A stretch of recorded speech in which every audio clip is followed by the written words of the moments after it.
Hello everyone, welcome to Unacademy. कैसे हैं आप सभी लोग? आई विश आप सब लोग हेल्दी होंगे एंड अपनी पढ़ाई अच्छे से कर रहे होंगे। 2024 का एग्जाम खत्म हो चुका है, चाहे वो एनडीए हो या सीडीएस हो। कुछ बच्चों को ऐसा भी प्रतीत हो रहा होगा कि मैंने एग्जाम तो दिया है लेकिन मैं क्लियर नहीं कर पा रहा हूँ। I am not able to even clear the bare cut off as well. So for them this session has a lot to bring in front of you, so do not worry and you can watch this session and realize that how you can improvise yourself. आज के session में हम इस point से भी deal करेंगे कि कैसे आप इम्प्रोवाइज कर सकते हैं अपने नेक्स्ट एग्जामिनेशन के लिए। साथ ही वो बच्चे जिनका ये फाइनल अटेम्प्ट था उनके लिए भी ये सेशन बहुत ही ज़्यादा महत्वपूर्ण होने वाला है। क्यों? क्योंकि मैं बताऊंगी आपको प्लान बी। आपका सपना जो आर्म फोर्सेस को ज्वाइन करने का था वो खत्म नहीं हुआ है। इवन दो अगर आपका सीडीएस और एनडीए अच्छा नहीं गया हो, पेपर आप अच्छा करके नहीं आए एंड आपका लास्ट अटेम्प्ट था, still do not gate discourage, do not lose your moral. आप हताश ना होए। इस सेशन में हम सब कुछ डिस्कस करेंगे। जिन बच्चों के आगे अटेम्प्ट्स है वो अपने पॉइंट्स कैसे इंप्रूव कर सकते हैं एंड जिन बच्चों का लास्ट अटेम्प्ट था what lies ahead of them and what can be their plan B. तो चलिए बने रहिए सेशन में।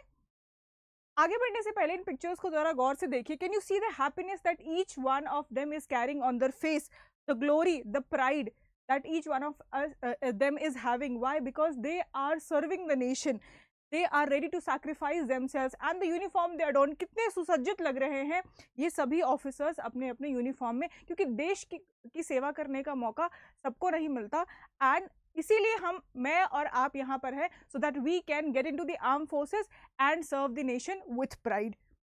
चलिए, ये जो सपना है आर्म फोर्सेस को ज्वाइन करने का, ये सुनहरा तो बहुत है और इसे सब देखते हैं, लेकिन ध्यान रहे कि ये महज गोल बन के ना रह जाए। Goal is decided by everyone, goal is decided by everyone, but you need to understand कि उस गोल तक हम पहुंचे कैसे, उस गोल को हम हिट कर रहे हैं कि नहीं कर रहे। उस गोल को हिट करने के लिए आपको टारगेट हिट करना पड़ेगा, right? So I have brought a very beautiful quote in front of you. A goal without a plan is just a wish. क्या आप महज इच्छा तक ही सीमित है? Are you making plans that how will you attain your goal, how you will hit the target of your goal? तो make sure that your goal is not just a goal. आप उसको छोटे छोटे टारगेट्स में बांटकर कैसे उस गोल को हिट करें, आपका उद्देश्य ये होना चाहिए। ये जो पूरा काम है ना, ये 2 फेजेस में होने वाला है, ठीक है? कैसे ये 2 फेजेस में ये काम होता है? Phase 1, this session is basically self assessment. आप अपने आप को जांचेंगे कि मैं कहाँ स्टैंड करता हूँ। मैंने परीक्षा तो दे दी है, साथ ही इस सेशन के दौरान मैं अपने आप को देखूंगा कि मैं स्टैंड कहाँ करता हूँ। बात करूंगी अगर मैं फेज 1 की, ये हम डिस्कस करें कि how we are to reach to our goal. Okay, decide the target. आपको टारगेट डिसाइड कर लेना है कि आप आर्मी में जाना चाहते हैं, एयरफोर्स में जाना चाहते हैं या नेवी में जाना चाहते हैं। खिचड़ी नहीं बनाएंगे दिमाग में, क्योंकि जब तक आपका टारगेट क्लियर नहीं होगा ना, तब तक आप गोल को अटेन ही नहीं कर पाएंगे। क्योंकि रोज ऐसे भागा दौड़ी लगी रहेगी, कश्मकश लगा रहेगा, दिमाग में कंफ्यूजन चलता रहेगा, तो that is not done right from your career perspective and from your time perspective as well. तो यहाँ ना केवल आप अपने टारगेट को सेट करेंगे करियर पर्सपेक्टिव से, साथ ही आप इसे सेट करेंगे डेडलाइन पर्सपेक्टिव से। डेडलाइन पर्सपेक्टिव से क्या मतलब हुआ डेडलाइन का?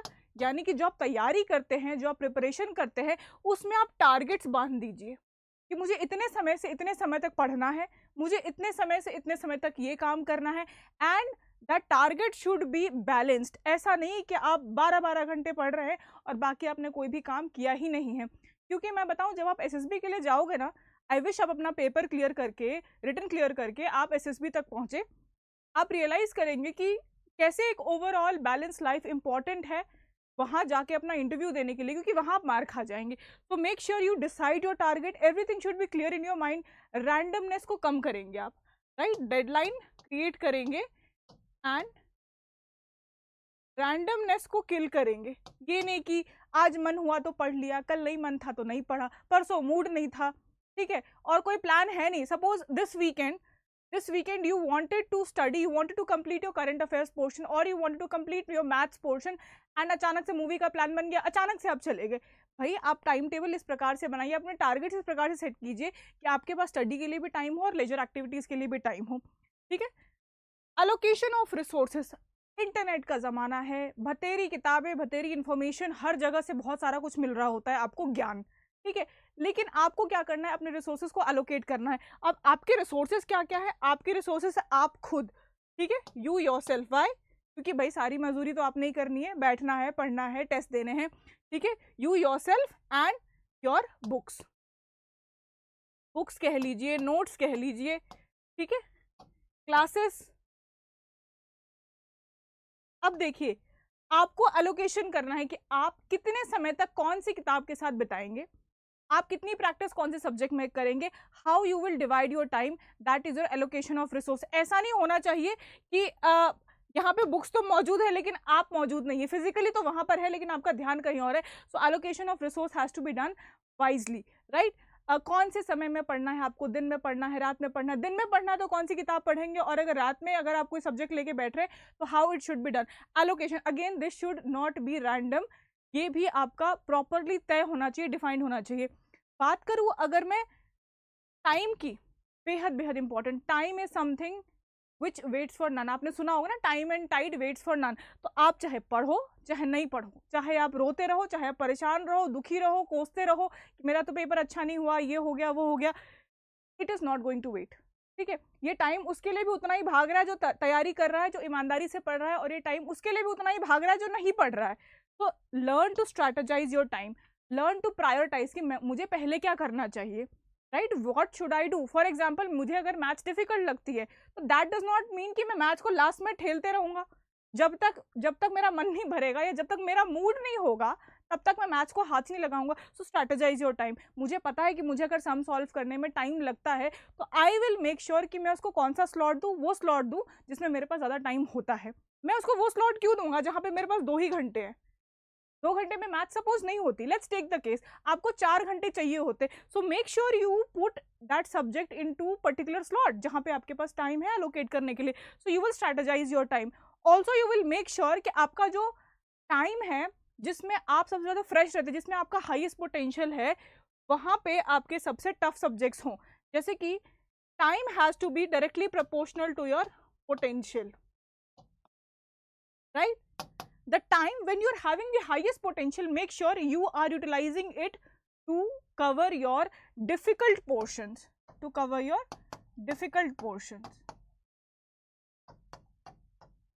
ये आपको एक तरीके से रोड मैप मिल रहा है यहाँ पे, that how you can improvise your strategy, जहां पे आपने गलतियां की और कहां आप उसको सुधार सकते हैं, right. Next is eliminate distractions. अब देखो, डिजिटल जमाना है, फिर से मैं कहूंगी, आप चाहते हैं कोई लेसन देखना, कुछ पढ़ना, लेकिन वहां से कहाँ आप चले जाते हैं, आपको यूट्यूब खोल लेते हैं, इंस्टाग्राम खोल लेते हैं, फेसबुक खुल जाता है, स्नैपचैट, व्हाट नॉट, व्हाट्सएप, ठीक है। अब अगर आपके डिस्ट्रैक्शंस ही इनमें छुपे हुए हैं, then you need to understand कि आप इनसे दूर हो जाइए, एलिमिनेट करिए, ठीक है। Because these distractions are taking you away from your goal. आपका जो उद्देश्य है ऑफिसर बनने का, आर्म फोर्सेस में सर्व करने का, आप उससे दूर भागते जा रहे हैं। एंड माइंड यू, इसे आप हल्के में नहीं लेंगे, क्योंकि होता क्या है कि डिस्ट्रैक्शंस आपको तात्कालिक लगते कि अरे क्या 5 मिनट का ही तो ब्रेक लिया मैंने, वो 5 मिनट 1 घंटा हो जाता है, और 1 घंटे के बाद आपको थकान हो जाती है। आई एम श्योर होती होगी, क्योंकि आप इतना स्क्रॉल करते हो ना, your brain and eyes want rest. आपका वो 1 घंटा फिर 5 घंटे में बदल जाता है, आपको पता भी नहीं चलता, फिर खाओगे पियोगे एंड 5 घंटे हो जाएंगे, ठीक है। So this distraction is taking you away from your goal, eliminate that, right. Now coming to the phase 1। अब ये सब कुछ तो आपने कर लेना है, क्यों? क्योंकि आपको पहुंचना है अपने गोल तक। देखो, ये सारी तो जनरल स्ट्रैटेजी एक तरीके से हो गई कि आपने टारगेट डिसाइड कर लिया, रिसोर्सेज एलोकेट कर लिए, टाइम स्ट्रेटेजाइज कर लिया कि हाँ भाई पहले मुझे ये करना है, बाद में ये करना है, और अपने डिस्ट्रैक्शंस भी हटा दिए कि चलो भाई फोन साइलेंट हो गया, आपने फ्लाइट मोड पे फोन को रख दिया, कुछ देखना नहीं है, सिर्फ डाउनलोड लेक्चर्स देखते हैं, okay. And you have taken your hard copy कि ठीक है मुझे इसी से पढ़ना है, या सॉफ्ट कॉपी, चलो ठीक है, without any distraction, okay. This is the general strategy that each one of them has to follow. ये तो हो गई सामान जुटाने वाली बात कि आप डिपेंडेंट हो टाइम पे, टारगेट पे, ठीक है। लेकिन जब बात आती है अपने एफर्ट्स पे, तो देखो अपने एफर्ट्स पे जब बात आई तो what you have to maintain discipline. ये नहीं कि यहाँ पे हमने ये सारी चीजें तो कर ली, रिसोर्सेज एलोकेट कर ली, सब कुछ हो गया, हमारा टाइम स्ट्रेटेजाइज कर लिया, डिस्ट्रैक्शन भी हटा लिए, लेकिन डिसिप्लिन नहीं है। ये काम सिर्फ आज किया, कल नहीं किया, ठीक है, फिर परसों किया, फिर 2 दिन के बाद रिग्रेट हुआ तो फिर कर लिया 3 दिन। Discipline has to be maintain कि अगर मुझे 9 बजे से ये काम करना है तो करना ही है, ठीक है, धीरे धीरे आप अड़ जाइए कि मुझे अगर इतने बजे इस काम को करने के लिए बैठना है तो बैठना ही है। Things will fall in place, don't worry, don't worry. किसी का कॉल आ गया, कुछ आ गया, जो आपको कॉल करते होंगे ना उनको भी समझ में आ जाएगा कि 9 बजे बैठ जाता है पढ़ने, ठीक है, चाहे सुबह के 9 बजे चाहे रात के 9 बजे, whatever is a suitable time. So discipline has to be maintain, the other things can wait, the other things shall fall in place automatically, right? Now consistency, when you are disciplined, the beauty of discipline glows when you show consistency. आपने ये काम आज किया, कल किया, परसों किया, रोज करना है, रोज कंसिस्टेंसी, ये ब्रेक नहीं होनी चाहिए, they should not be broken. Routine work, routine work has to be done without fail. ये रूटीन वर्क मैंने पता है क्यों लिखा है, क्योंकि ये लगता है बच्चों को बोरिंग, ये लगता है बोरिंग, और ये रूटीन वर्क है कंसिस्टेंसी एंड डिसिप्लिन का दुश्मन।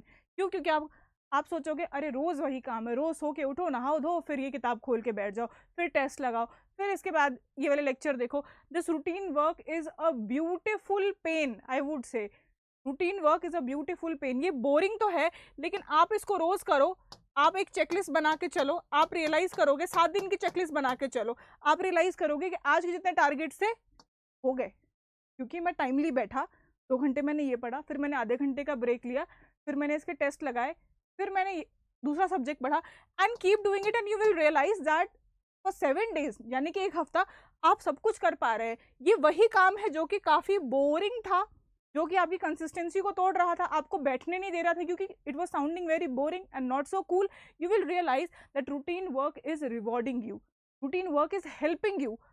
और मैं बताऊं, ये जो डिसिप्लिन एंड कंसिस्टेंसी है ना, इसे निभाना आसान नहीं है। अगर आपने निभाया है तो आप अपने आप को एक निर्धारित समय के बाद रिवॉर्ड दीजिए, रिवॉर्ड दीजिए। वो रिवॉर्ड किस प्रकार का हो सकता है? कुछ अच्छा खा लीजिए, ठीक है, you can treat your self, और you can basically pursue your hobby. आप अपने हॉबी को परस्यू कीजिए ना। आपको फ्रेंड्स के साथ आउटिंग पे जाना था, मूवी जाना था, आप चले जाइए। क्यों? क्योंकि आपने लगातार लग के यहाँ पे काम किया है, ठीक है। लेकिन याद रहे, ये हॉबी भी डिस्ट्रैक्टिव नहीं होना चाहिए। पता चला मूवी गए तो फिर मूवी की आदत लगी हुई है, फिर अगले हफ्ते पूरी मूवी चली, ऐसे नहीं होना चाहिए। Reward has to be little, but it should be something जो आपको एनकरेज करे कि हाँ आज मैंने ये पा लिया ना, because I have worked hard, अब नेक्स्ट प्लॉट में अगर मैं और मेहनत करूंगा तो मुझे फिर से मैं अपने आप को रिवॉर्ड दे पाऊंगा। ये रिवॉर्ड कोई नहीं देगा, you have to give your self the reward.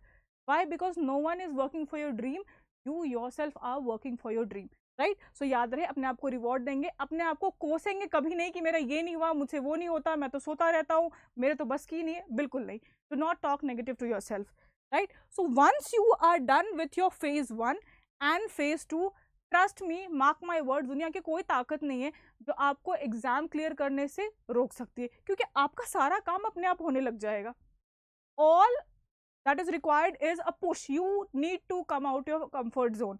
आप अपने कंफर्ट जोन से निकल जाएंगे, आप खुद देखेंगे कि जहाँ पे आपको लथार्जी थी, जहाँ पे आप प्रोक्रेस्टिनेशन दिखा देते कि चल छोड़, कल कर लेंगे, परसों कर लेंगे, अपने आप होने लग जाएगा। एंड आपको पॉजिटिव फीलिंग आएगी, your body will show a positive feeling for your goal and towards your self also, ठीक है। चलो अब देखो, ये जो यूपीएससी एनडीए सीडीएस यानी कि यूपीएससी इन्होंने एग्जाम कंडक्ट कराया है, ये एग्जाम हो चुका है खत्म। 2024 is over, both papers are over, and some of you might have got very good marks। जब आपने आंसर की से मैच किया होगा, आप लोग रियलाइज कर रहे होंगे कि हाँ मेरे इतने तो बन रहे हैं कि मुझे एसएसबी की कॉल आ जाएगी। हालांकि कुछ वो बच्चे भी होंगे जो रियलाइज कर रहे होंगे कि नहीं, पेपर देखते ही पता है, paper is a mirror, paper एक आईना होता है। जैसे आप पेपर देखते हो ना, आपको समझ में आता है कि नहीं यहाँ पे मैंने कमी कर दी, और इस वजह से जो क्वेश्चन पेपर में दिए हुए हैं ना, ये मुझे नहीं आ रहे, उसी दिन पता चल जाता है। ट्रस्ट में, खुद से पूछना ये चीज़ कि आज के सेशन से नहीं, जिस दिन आपने पेपर देखा होगा 1 सितंबर को, जब एग्जामिनर ने आपके सामने पेपर रख दिया होगा, उसी टाइम आपको रियलाइज होगा, जब अपने पन्ने फड़फड़ाए होंगे ना, तो आपको रियलाइज हो गया होगा कि नहीं मैंने कहीं ना कहीं नाश तो किया हुआ है अपने टाइम का, राइट, कहीं ना कहीं मैंने कमी छोड़ी हुई है। तो लेट अस अंडरस्टैंड कि लैक कहाँ रह गया, कहाँ कमी रह गई, ठीक है। क्योंकि जब तक ये नहीं जानेंगे ना, ऑनेस्टली करना है ये चीज़, ऑनेस्टली, किसी के लिए नहीं, खुद के लिए करना है कि कहाँ कमी रह गई और कहाँ मैं सुधार कर सकता था तो मेरा ये पेपर हो जाता। क्योंकि पेपर अगर टफ आया था ना बेटा, तो सबके लिए टफ आया था, और अगर इजी आया था तो अभी भी सबके लिए आया था। तो मैं क्यों नहीं कर पाई, या मैं क्यों नहीं कर पाया, मैं कहाँ रह गया? Let us see what went wrong, कहाँ गलती रह गई, या कहाँ कमी रह गई, या कहाँ गलत हो गया हमसे, ठीक है। लैक ऑफ, पहला लैक, क्या आपने रिवीजन नहीं किया था? बहुत सारा पढ़ लिया, हर जगह से पढ़ लिया। सबसे बड़ी गलती आप ये भी करते कि हर जगह से पढ़ना शुरू कर देते। बेटा ये पढ़ाई है, ये तैयारी है, यहाँ पे एक आपकी जान है, ठीक है, because your entire body mind is solely working towards remembering the facts, preparing for exam, एक टाइम टेबल मेंटेन करो, फिर क्वेश्चंस करो, फिर देखो कि हाँ यहाँ पे ये गलत हो रहा है। Entire time you are consuming a lot of content, right, क्योंकि हमारे पास साधन इतने हैं, डिजिटल, आपके पास ऑनलाइन भी है, ऑफलाइन भी है। पूरा सब कुछ कंज्यूम करने के बाद क्या आप रिवाइज कर पाए? अगर रिवाइज नहीं कर पाए तो फायदा क्या था उस चीज? कोई फायदा नहीं था। फिर पहला सवाल तो यह था, फिर आपने इतना कंज्यूम क्यों करा? आपने इतना कंज्यूम क्यों करा? Because if you couldn't revise your content, there was no point in dedicating so many hours, sitting for such long hours initially, right. तो अगर आपने रिविजन लैक किया है तो आपको यहाँ से सीखना पड़ेगा कि मेरा कौन सा टेक्निक काम नहीं किया। क्या मैंने बहुत ज़्यादा अपना कंटेंट कंज्यूम कर लिया था कि मैं समेट ही नहीं पा रही थी उस कंटेंट को? या फिर कहीं ऐसा तो नहीं है कि मैंने अपना टाइम ही डिवाइड नहीं किया? जैसे मैंने आपको शुरुआत में बताया था कि स्ट्रैटेजाइज योर टाइम, कहीं ऐसा तो नहीं है कि मैंने अपना टाइम स्ट्रैटेजाइज नहीं किया और रिविजन को कोई स्लॉट ही नहीं दिया, क्योंकि मुझे लगा कि रिविजन तो कोई उनकी चीज़ है ही नहीं भाई, तो टाइम वेस्ट हो जाएगा मेरा। अगर मैं निरंतर पढ़ते जाऊँ तो वही बेटर है, क्योंकि एग्जाम में पता नहीं क्या आ जाए। भाई इंसान का दिमाग है, ये इंसान का दिमाग है। हमारे अंदर कंप्यूटर नहीं लगा हुआ, हमारे अंदर चिप स्टोर्ड नहीं है कि हमने कोई डेटा देखी and we can just replicate it. No, we can not. We are humans, we need to repeat things in order to recall, right. So आपने अगर रिविजन में कमी छोड़ी होगी तो एग्जाम में आपको ऑप्शंस कंफ्यूजिंग लगे होंगे, आपको लगा होगा ये पढ़ा तो था, अब देखिए रिविजन नहीं किया। अब पढ़ा तो था लेकिन याद नहीं है ढंग से कि इसका ये ऑप्शन है कि दूसरा ऑप्शन है, right. Coming to the previous year paper, दूसरी गलती, रिवीजन भी कर लिया, पढ़ भी लिया। इसमें बड़ा मजा आता है बच्चों को, किसी किसी को, ठीक है, कि सारा कंटेंट है उसको हमने 7 बार पढ़ भी लिया, यानी कि रिवीजन भी हो गई। लेकिन जैसे मैं कह दूं कि बेटा एक बार प्रीवियस ईयर पेपर भी देख लो, नहीं नहीं वो सब तो ठीक है, अगर मैंने सारा पढ़ा तो मैं कर सकता हूँ। बेटा previous year papers are basically the real scenario questions जो कि आयोग आपसे पूछ रहा है। वो इन्हीं क्वेश्चंस पे आपको जांचना चाहता है कि आप इन क्वेश्चंस को सॉल्व कर पाते हो कि नहीं कर पाते हो।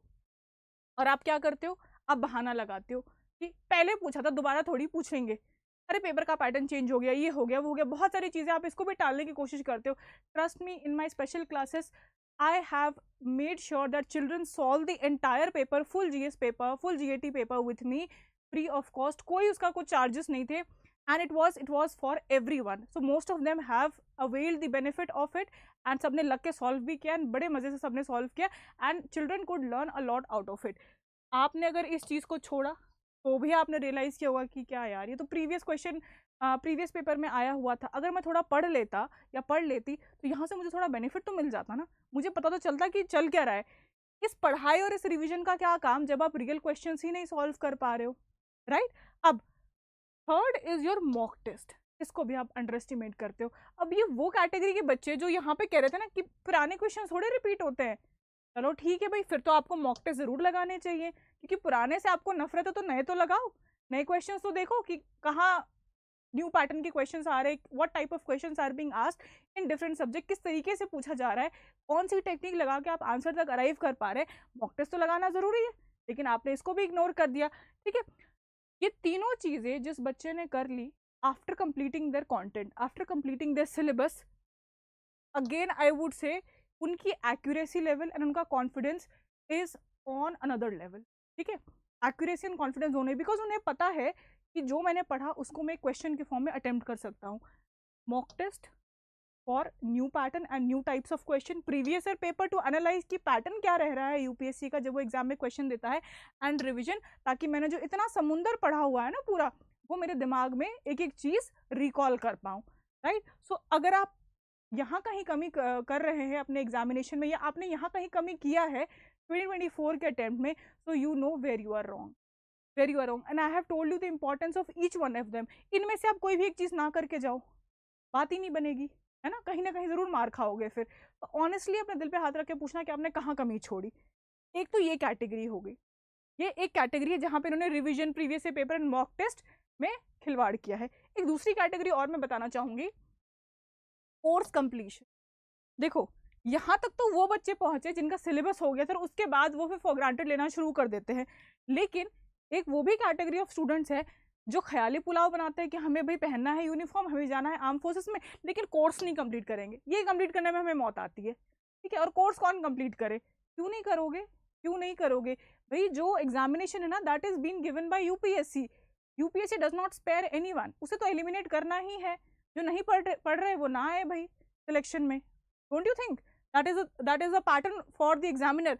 तो आप कोर्स कंप्लीट ही नहीं करते हो। अब कोर्स ही नहीं कंप्लीट करे तो बाकी चीज़ें जो मैंने अभी दूसरे स्लाइड में बताई, यानी कि आपको रिवीजन करना है, मॉक टेस्ट लगाना है, प्रीवियस ईयर करना है, वहां तक तो आप पहुंचोगे ही नहीं। तो ये वाले जो बच्चे हैं ना, ये साफ साफ ख्याली पुलाव में जी रहे होते हैं, ख्याली पुलाव पका रहे होते हैं, and this will lead you to nowhere. आप अपने करियर का, अपने यूथ का, अपना टाइम, अपनी स्टडी, अपने सोर्सेज, अपने पेरेंट्स का टाइम एंड एक्सपेक्टेशन सब कुछ वेस्ट कर रहे होते हैं, एंड इसका खामियाजा कोई नहीं भुगतेगा बेटा, सिर्फ आप भुगतेंगे। तो make sure you complete your courses. जिस चीज के लिए आप एम कर रहे हो, चाहे किसी भी चीज के लिए कर रहे हो, let us take a general case, please be dedicated towards that. तो कंप्लीट योर कोर्स।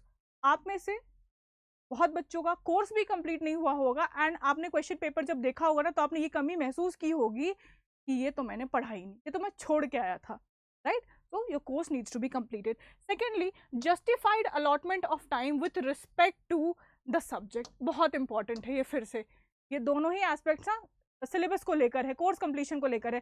यानी जब आपने पढ़ना शुरू किया ना, तो कुछ इस प्रकार से पढ़ना शुरू किया कि जो सब्जेक्ट अच्छा लगता गया उसी पे ज़्यादा टाइम बिता दिया। तो वो क्या हुआ, आपने टाइम का अलॉटमेंट जस्टिफाइड वे में नहीं किया हुआ। एग्जामिनर आपके मूड पे पेपर नहीं सेट करेगा कि फलाने को ये सब्जेक्ट अच्छा लगता है तो इसी के 80 क्वेश्चंस दे दो, राइट? तो you need to make sure कि किसके कितने क्वेश्चंस पूछे जा रहे हैं, उसी हिसाब से मैं अपना टाइम अलॉट कर लूँ, उसी हिसाब से मैं अपनी प्रैक्टिस पूरी रखूँ। ऐसा तो नहीं हो सकता कि मुझे अगर इंग्लिश बहुत पसंद है तो मैं इंग्लिश के ही क्वेश्चन दिन रात करता जा रहा हूँ, एंड पेपर के एक हफ्ते पहले तक बस उसी के क्वेश्चन करते जा रहा हूँ। क्यों? क्योंकि बाकी कुछ पढ़ने का मन ही नहीं कर रहा। आप खामियाजा एग्जाम में भुगतते हैं। आप रियलाइज करते हैं, अरे मैं तो ये पढ़ा ही नहीं, तो देखा ही नहीं, तो पता ही नहीं है। क्यों नहीं पता है? क्या आपके पास 22 घंटे या 20 घंटे थे? 24 घंटे तो आपके पास भी थे, आपने उसको अलॉट नहीं किया जस्टिफाइड वे में।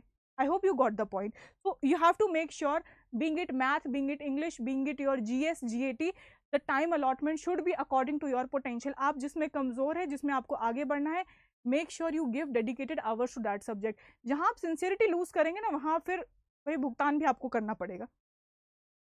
आगे बढ़ते हैं। What to do, what not to do.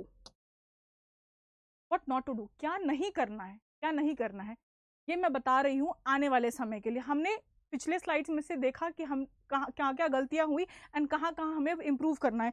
ये जितनी भी बातें मैंने बताई ना, मैं नहीं चाहती कि 2025 के अटेम्प्ट में ये सारा कुछ आपसे गलती हो। ये सब कुछ ना आपके साइड से फॉल्ट पे नहीं रहना चाहिए कि आपने रिवीजन नहीं किया, प्रीवियस ईयर पेपर नहीं लगाए, मॉक टेस्ट नहीं लगाया, या फिर कोर्स कंप्लीट नहीं हुआ, या फिर आपने जस्टिफाइड टाइम अलोकेशन नहीं किया।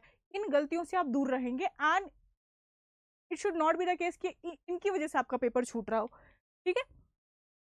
For the future, that is for 2025 attempt, make sure you do not do these things, that is selective study. I have already told the importance, ठीक है, कि क्या प्रॉब्लम होती है जब आप सिलेक्टिव स्टडी करते हो।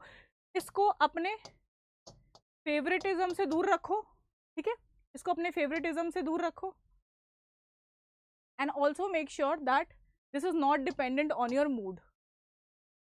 This is not dependent on your mood, कि मेरा मूड ही नहीं कर रहा कि मैं हिस्ट्री पढ़ लूँ, मेरा मूड ही नहीं कर रहा कि मैं इकोनॉमिक्स उठा लूँ, इकोनॉमिक्स तो डिफिकल्ट होती है। Please come to the classes, you will realize that we do it in such fun way, कुछ भी मुश्किल नहीं होगा, ठीक है? एंड अगर मुश्किल भी है तो ये आपकी जिम्मेदारी है कि आप उसको कैसे पढ़े, क्योंकि एग्जाम में तो आएगा। तो सिलेक्टिव स्टडी नहीं करनी है, सब पे ध्यान देना है एंड इक्वली ध्यान देना है। प्रोक्रास्टिनेशन, ये किस बीमारी का नाम है? ये उस बीमारी का नाम है जो फिर से आपके मूड पे ही डिपेंड करती है कि छोड़ कल कर लेंगे। ये है कल की बीमारी, ठीक है? इसी को संत कबीर कह गए कि काल करे सो आज कर, आज करे सो अब, ठीक है? पल में परले होएगी, बहुरी करेगा कब। तो this procrastination you have to kill this अभी। Get this attitude. भाई आर्म फोर्सेस में ऑफिसर बनने का ख्वाब देखते हैं आप, get down to this term of doing it now, right now. Shout to yourself, right now. जब भी मन करे ना कल करेंगे, खुद से कहो right now, sit right now, अभी बैठो, अभी करो, ठीक है? Next is sedentary routine. क्या मतलब होता है सेडेंट्री रूटीन का? यानी कि बहुत बच्चे ऐसे भी हैं जो कि बुकवर्म बन जाते हैं, ठीक है? एक तो वो बच्चे जो पढ़ने को राजी नहीं, और एक वो बच्चे होते हैं जो बहुत पढ़ने लग जाते हैं। ये भी एक तरीके का पागलपन मैं समझती हूँ।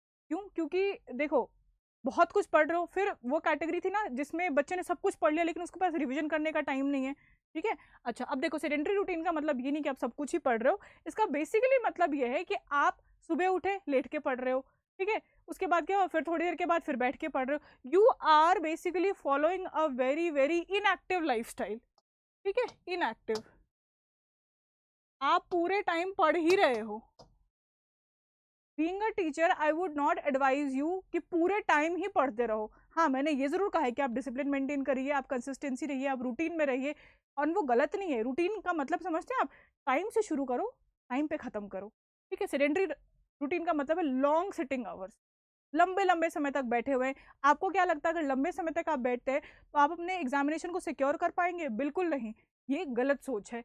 You have to live a active lifestyle, because इससे क्या होगा ना, सेडेंटरी लाइफ स्टाइल से आपका ब्रेन स्लो हो जाता है। लगता है दिखता दिखता बहुत कुछ है कि अरे वो सुबह से लगा हुआ 17 घंटे पढ़ रहा है, ठीक है। You might see videos on YouTube कि कैसे पढ़े 32 घंटे। Don't fall for such things. Active lifestyle is always good. आपका mind, body, soul, everything will be fresh and you will always be rejuvenated to take more concepts with you. आप हमेशा learn करने के लिए तैयार रहेंगे ना, आपको रियलाइज करेगा कि आपको चीजें जल्दी समझ में आ रही। So it's a big no for sedentary routine. You have to follow active lifestyle. आप एक टाइम बनाइए जहाँ पे आप योगा कर रहे हैं, जिम कर रहे हैं, या कोई भी फिजिकल एक्टिविटी कर रहे हैं, कोई स्पोर्ट खेल रहे हैं, बहुत जरूरी है। क्योंकि होगा क्या ना, जब आप रिटर्न क्लियर कर लोगे तो एसएसबी में फिर एवरीथिंग विल शो अप। आप बिना बोले ही बहुत कुछ बयान कर दोगे कि मेरा तो कोई हॉबी था ही नहीं, मैंने तो कभी फिजिकली एक्टिव रहा ही नहीं या रही ही नहीं, तो दिस इज नॉट गुड। ऐसे भी ठीक नहीं है, for your personal life style also it's not good, and from the SSB perspective also it is not good. Next is improper diet. इसका कहाँ रोल आ गया भाई? इसका रोल यहाँ आ गया कि मैंने आपको शुरुआत में बताया था ना कि रिवॉर्ड योरसेल्फ, याद है वो पॉइंट, रिवॉर्ड योरसेल्फ। अब रिवॉर्ड योरसेल्फ के चक्कर में हो गया, पढ़ाई करी एक हफ्ते में और बड़ा मजा आया, फिर 4 पिज्जा मंगा के खा लिए। This is not the way you should reward yourself. Reward में यहाँ पे आप क्या करेंगे, खुद को थोड़ा ट्रीट के मामले में रिस्ट्रिक्ट करेंगे, ठीक है। इसको रिस्ट्रिक्ट करना, because again lot of process food, आज की जनरेशन है प्रोसेस फूड बहुत ज्यादा कंज्यूम करती है, and that is again not good for your mind. Again वो आपको लेजी बनाएगी, अगेन वो आपको प्रोक्रेस्टिनेशन की तरफ लेके जाएगी, आपका मूड बदलते रहेगा, ठीक है, अभी छोड़ना बाद में करते हैं। तो वो जो एक्टिवनेस है ना, लथार्जी आपको कवर अप करेगी and activeness will keep moving away, and यही तो हमें नहीं करना है। क्योंकि आज डिले किया भाई, कोई और तो पढ़ रहा है ना, there is someone who is studying today and you are not studying today. So make sure you are avoiding improper diet, healthy खाइए and stay fresh, stay active. Improper sleep, again I don't think so most of the teacher focus on this, but I really advocate for your proper diet and for your proper sleep. क्यों? अगर आपने ढंग से खाया होगा तो आपकी body अच्छा फंक्शन करेगी, अगर आप अच्छे से सोए होंगे तो आपकी ब्रेन अच्छे से रिस्पॉन्ड करेगी, चाहे आप कोई चीज़ पढ़ रहे हैं, चाहे आप कोई चीज़ ऑब्जर्व कर रहे हैं। कई बार एग्जामिनेशन में ऐसे भी क्वेश्चन आते हैं जहाँ पे आपको ऑब्जर्व करना पड़ता है, for example figures, right, for example analogy, syllogism, ऐसे क्वेश्चंस में आपको करना क्या, ऑब्जर्व ही तो करना है, and you will not be able to do it till your brain is functioning properly. So make sure you sleep adequately. Again, how to follow this, how to stick to the proper sleep timings, routine में आ जाइए। Routine जो कि boring था, routine में आ जाइए। Routine is one of the blessings in this world that I always tell to my students. ठीक है, रूटीन में आ जाइए, इतने बजे सोना है, इतने बजे उठना है, डन, ठीक है। आपका वो 5-6 घंटे 7 घंटे का जो स्लीप साइकिल है वो कंप्लीट हो चुका है। अब आपके पास बहाना नहीं है कि मुझे तो नींद आ गई थी। क्यों नींद आ गई थी? आप रूटीन में सोए ना 7 घंटे, अब नींद नहीं आएगी आपको। तो make sure you take a proper sleep and avoid improper sleep. Improper sleep आज 12 घंटे पढ़ लिए, फिर कल मन ही नहीं हुआ, कल मन ही नहीं हुआ। अब देखो ये भी तो दुश्मन है ना आपके। This is again enemy of your consistency and routine. अब अगले दिन कर ही नहीं पाओगे, ब्रेक होगी ना कंसिस्टेंसी वहीं से। So improper sleep is also one of your enemy which prevents you from being discipline and from being consistent. Again आपको ऑफिसर बनने से, टाइम से सो, टाइम से उठो, ऑफिसर बनो, ठीक है।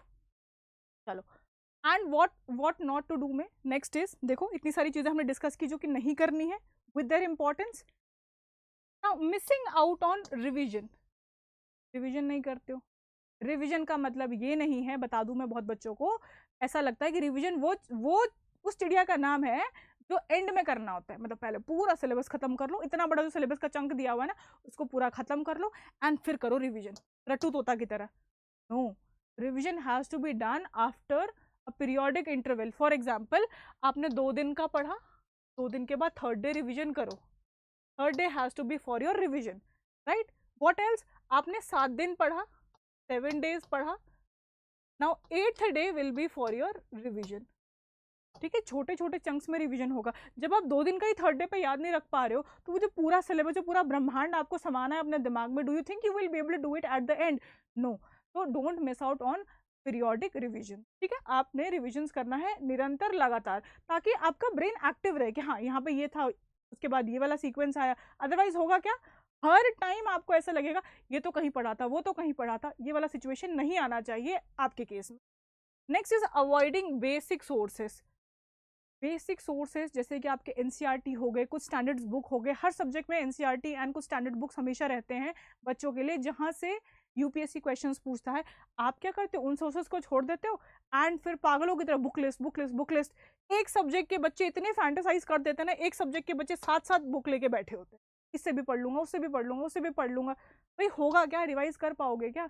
नहीं कर पाओगे। शौक है अगर आपको तो आप बेशक से पढ़िए, लेकिन बेसिक सोर्सेस के कॉस्ट पे नहीं। बेसिक सोर्सेस सबसे पहले खत्म होना चाहिए, क्योंकि इन्हें स्टैंडर्ड सोर्सेस भी कहा जाता है, इन्हें स्टैंडर्ड सोर्सेस भी कहा जाता है, ठीक है। ये पहले कंप्लीट होने चाहिए, इनसे क्लैरिटी आती है, इनसे बेस बनता है, फाउंडेशन बनता है। This should be done without fail, right? So you are not supposed to avoid your basic. So if you are avoiding your basic sources, again be ready to fail in your examination, क्योंकि होगा क्या, खिचड़ी बनेगी, foundation आपका है नहीं, ठीक है। Next is skipping the practice. what practice I am talking about? Question practice.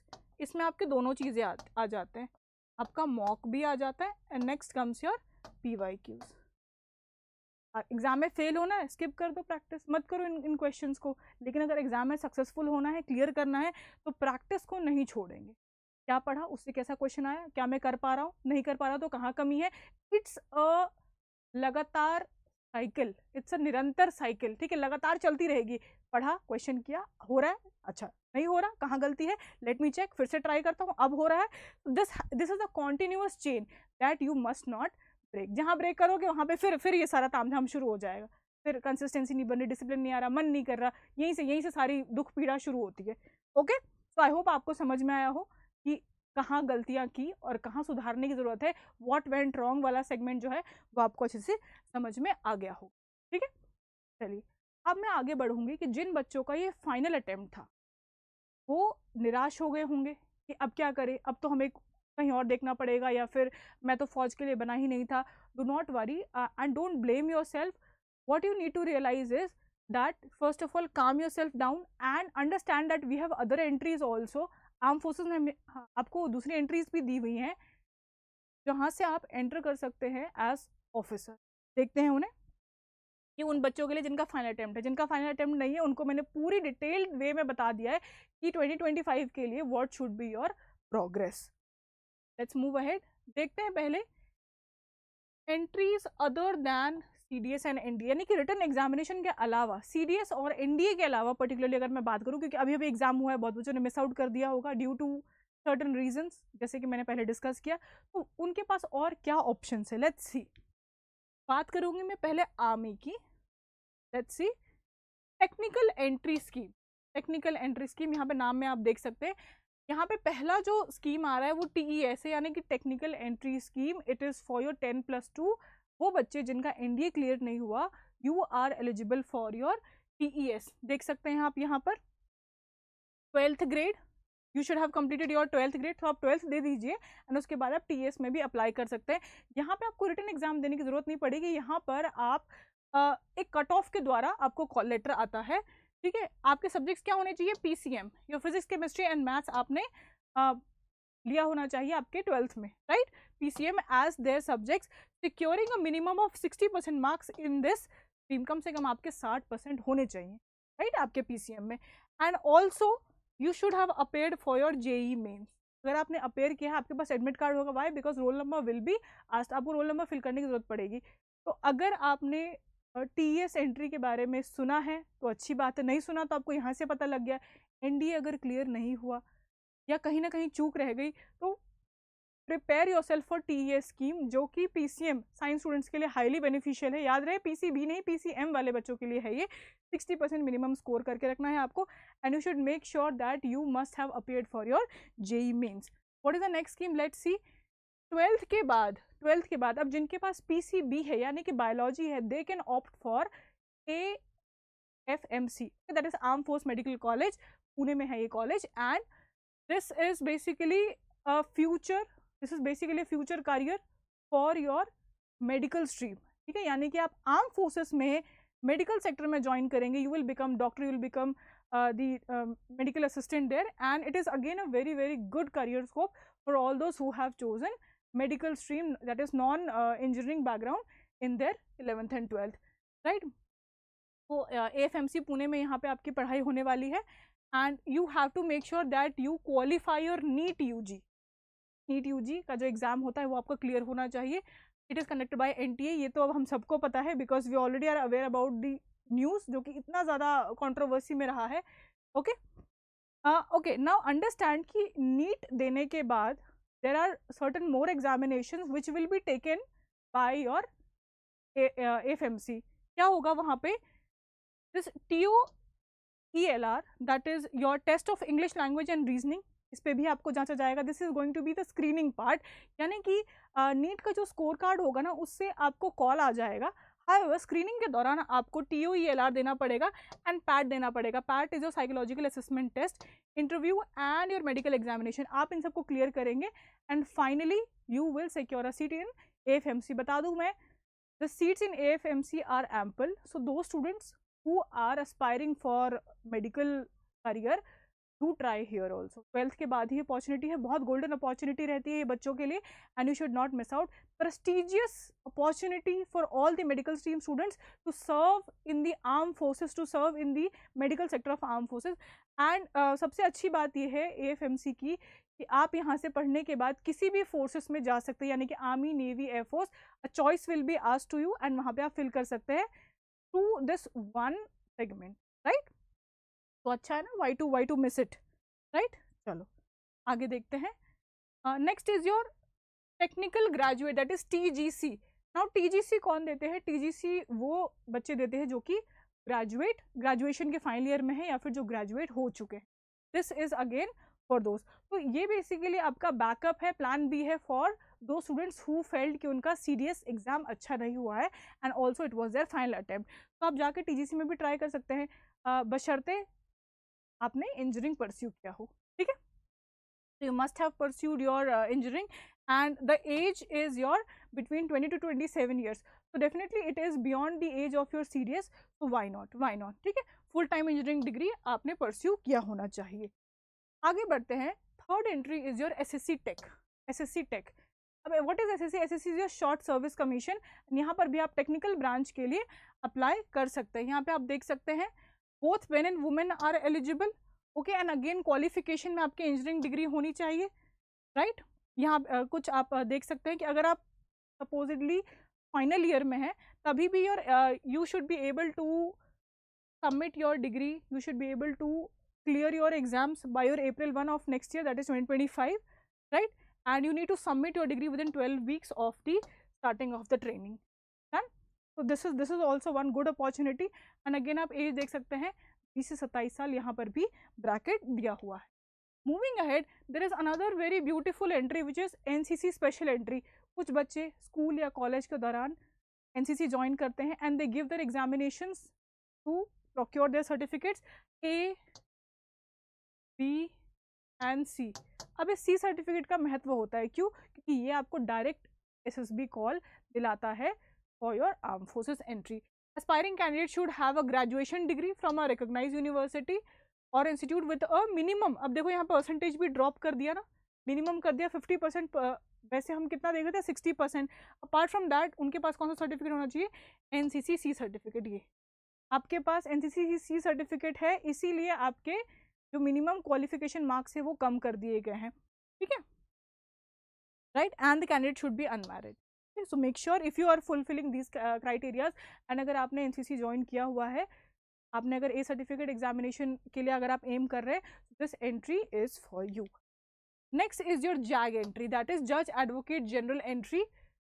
Now you must meet the following criteria, that is your age 21 से 27 साल तक होने चाहिए, ठीक है, कितना 55% has to be the aggregate and in their LLB degree, right, and they must also have a CLAT PG score from the preceding year, याद रहे, ठीक है. These are the criteria for your JAG entry, यानी कि जो advocate entry होती है उसके लिए, ठीक है. And both men and women can apply for JAG entry. So ये सबसे अच्छी बात है that both men and women can apply, right. So you can see this is the criteria for your JAG entry.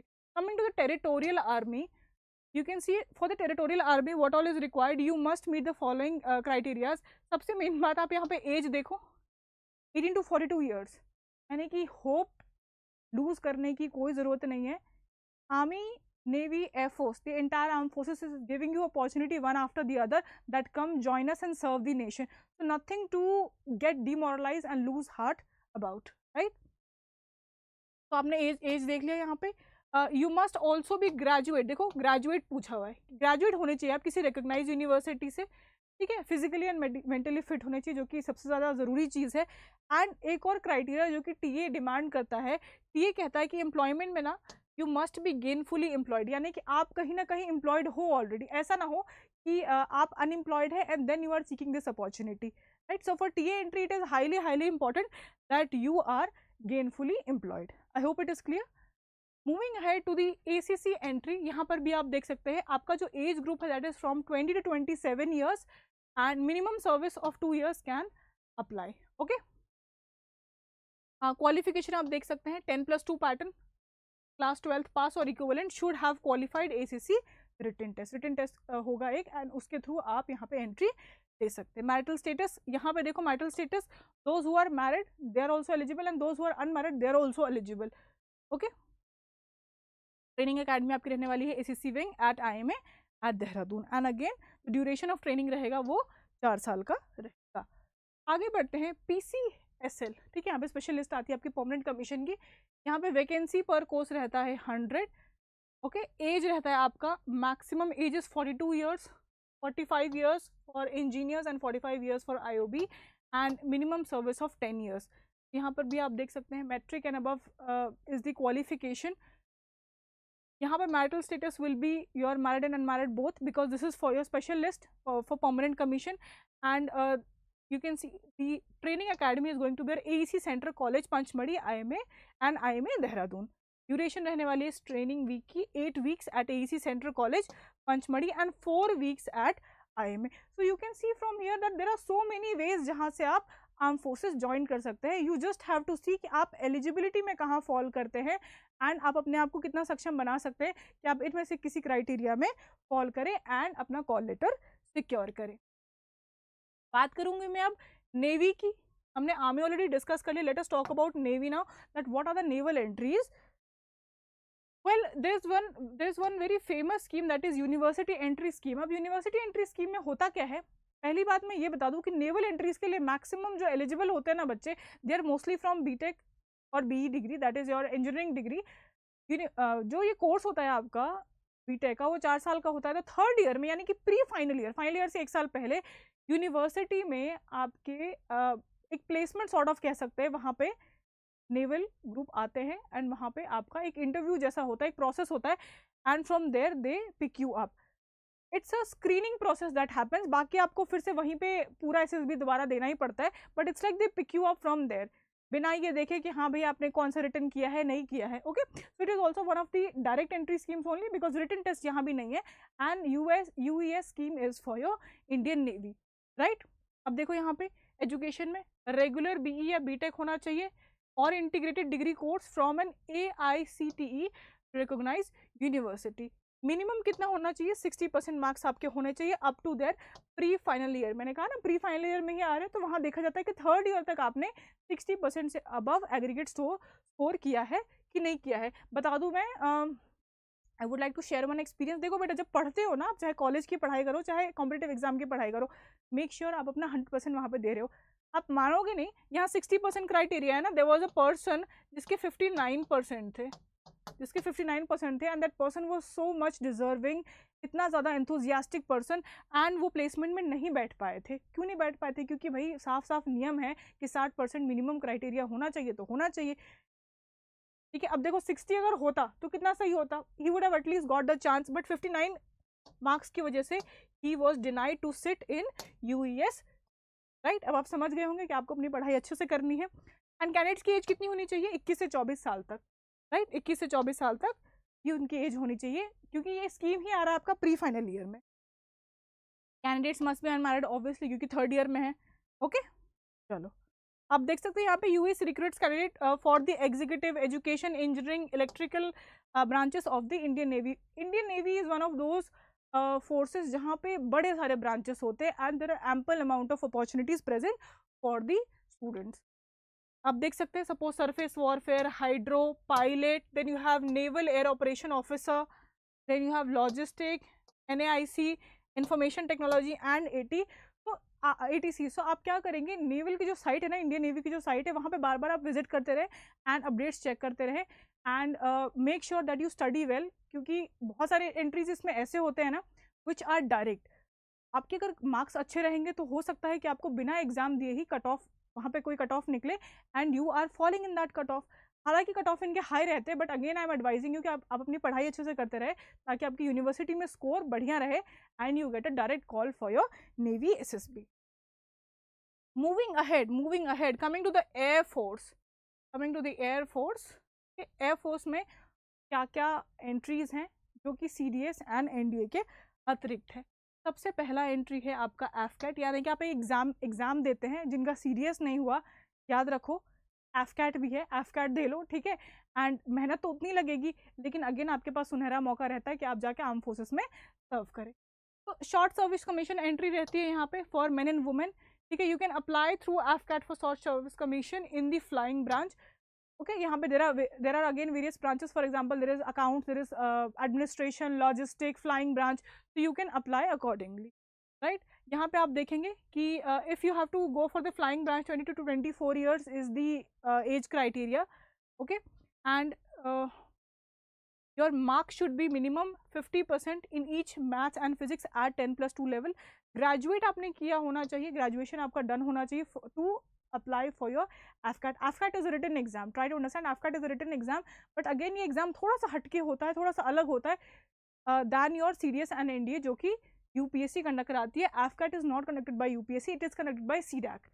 इसके ऊपर मैंने detail strategy बनाई हुई है ऑलरेडी, आप जाके विजिट कर सकते हैं, that 30-day strategy to crack AFCAT, and you can visit me, I had taken the session previously, okay।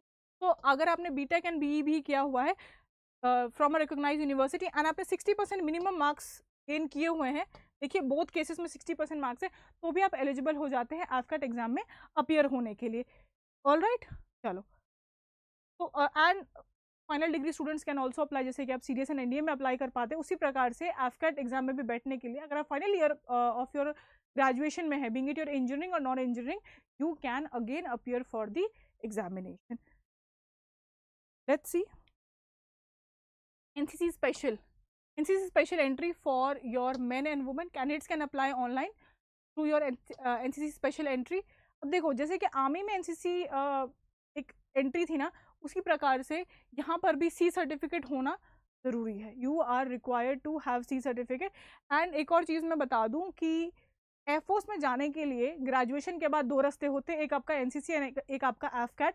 However, if you want to join Air Force just after your 12th, then NDA is the only option. आप NDA clear कीजिए, अपना cut off उतना रखिए कि आपको air force के लिए आप उसमें सिलेक्ट हो जाए कट ऑफ के अकॉर्डिंग, राइट। चलिए यहाँ पर भी आप देख सकते हैं एज क्राइटेरिया 20 to 24 ईयर्स रखी गई है, एंड मिनिमम 50%। हमने देखा था आर्मी में भी 50% कर दिया था, क्यों? क्योंकि वहाँ पे NCC सीट सर्टिफिकेट की इंपॉर्टेंस आ जाती है, ठीक है। अब यहाँ पे एयर विंग चेक कर लेना, यहाँ पे एयर विंग सीनियर डिवीजन होना चाहिए, अलग अलग विंग्स होते हैं। सो एयरफोर्स के लिए it should be your air wing, आपने जो NCC किया होना चाहिए वो एयर विंग से किया होना चाहिए, ठीक है। And you can see you should B graduate और BE BTech, ठीक है। और you should have clear your A&B examination of associate membership of institute engineers India और एरोनॉटिकल सोसाइटी, यानी कि यहाँ पे एरोनॉटिकल इंजीनियरिंग की बात की गई है with respect to your air force, So you should have cleared all these exams, any one of it as a part of your graduation. So these are your options, that is these are your plan B if you have not been able to clear NDA और CDS. अब इसको देख के sir में दर्द मत कर लेना कि अरे भाई यहाँ पे भी मेहनत, तो भाई मेहनत तो हर जगह लगेगी, कहीं पे भी कोई चीज़ आसानी से तो नहीं मिलेगी. आर्म फोर्सेस में सर्व करना एक बड़े ही गौरव की बात है, and it is one of the prestigious job that you are going to serve the country as officer. तो why not, selection will never be easy, but हाँ आपके पास रास्ते हैं, आपके पास ऑप्शंस हैं, तो मेहनत कभी कम नहीं होनी चाहिए, अपना आत्मविश्वास कभी भी कम नहीं रखेंगे, and you will be determined to achieve your goal, right. चलिए, आई होप सेशन समझ में आया हो सभी बच्चों को, जिनका एग्जाम नहीं हुआ है उनका भी, जिनसे कुछ गलतियां हो गई, चूक हो गई, एंड वो इच्छुक हैं कि हाँ भैया हम अगला अटेम्प्ट अच्छे से देंगे, और अच्छे से कैसे देंगे उसके बारे में भी यहाँ पे डिटेल डिस्कशन की गई है. आई होप आपको फ़ायदा मिला हो, एंड आप निराश नहीं होंगे. अब मातम नहीं मनाना है कि मेरा पेपर ठीक नहीं गया, मैं तो एक हफ्ते तक ऐसा रहूँगा वैसा रहूँगा, बिल्कुल भी नहीं. आज मैंने क्या सीखा, आज अभी से पढ़ना शुरू कर दो, अपनी तैयारी शुरू कर दो, अपने टाइम, अपने टारगेट्स, अपने डेडलाइंस बनाना शुरू कर दो, and we are always here to help you out. कहीं भी आपको प्रॉब्लम आए, you can always reach out to us. Okay, Unacademy has brought you flat 50% off for Teachers Day. 5 September is celebrated as Teachers Day, so Unacademy is commemorating Teachers Day. It is giving a tribute to teachers by putting 50% flat 50% off on your courses, right? 6 months at the rate of 2375 rupees, that is 2375 rupees. You can avail the subscription on defense exams, which is for the upcoming batch, यानी कि विजय complete batch and your लक्ष्य complete batch. अगर आप avail करना चाहते हैं courses 50% off पे, you can use my code which is DJLive21. You can see it on the board. DJLive21 is my code, and you can avail the discounts on your courses, right? चलिए आगे बढ़ते हैं. Again, Vijay complete batch for NDA 2025 is going to be launched from September 14. तो वो बच्चे जो अब determined है कि हाँ भाई मुझे अपने क्लासेस कंप्लीट करने हैं, मुझे अपना सिलेबस कंप्लीट करना है, ताकि बाद में मैं किसी पे ब्लेम ना कर सकूं, you can avail the offer, you can join the course, and आप इसे 50% ऑफ पे ज्वाइन कीजिए. आपको भी खुशी, हमें भी खुशी, राइट? Because why not. देखो जब फुल प्राइसेस आप पे करते हो ना, तो आपको भी अच्छा नहीं लगता कि अरे इतना महंगा पड़ गया, एंड हमें भी थोड़ा लगता है कि हाँ भाई जहाँ पे बच्चे के पैसे बच सकते थे क्यों नहीं. तो you can use the code DJLive21, यहाँ देख सकते हैं आप DJLive21, and you can avail the discount. Vijay batch is going to be for your NDA. Similarly, Lakshya batch is going to be for your CDS 2025, and ये batch भी शुरू हो रहा है आपका 14 सितंबर से. यहाँ पे आप देख सकते हैं I am going to be in this batch, and I will be taking care of your economics. ठीक है, इकोनॉमिक्स सेक्शन हम यहाँ पे पढ़ने वाले हैं. यहाँ पर भी आप देख सकते हैं again in your Vijay batch also I will be taking care of your economics section and certain current affair. Okay, चलिए, you can join us on Telegram and Instagram as well. This is our Telegram QR code of Defense Unacademy Defense Gurukul.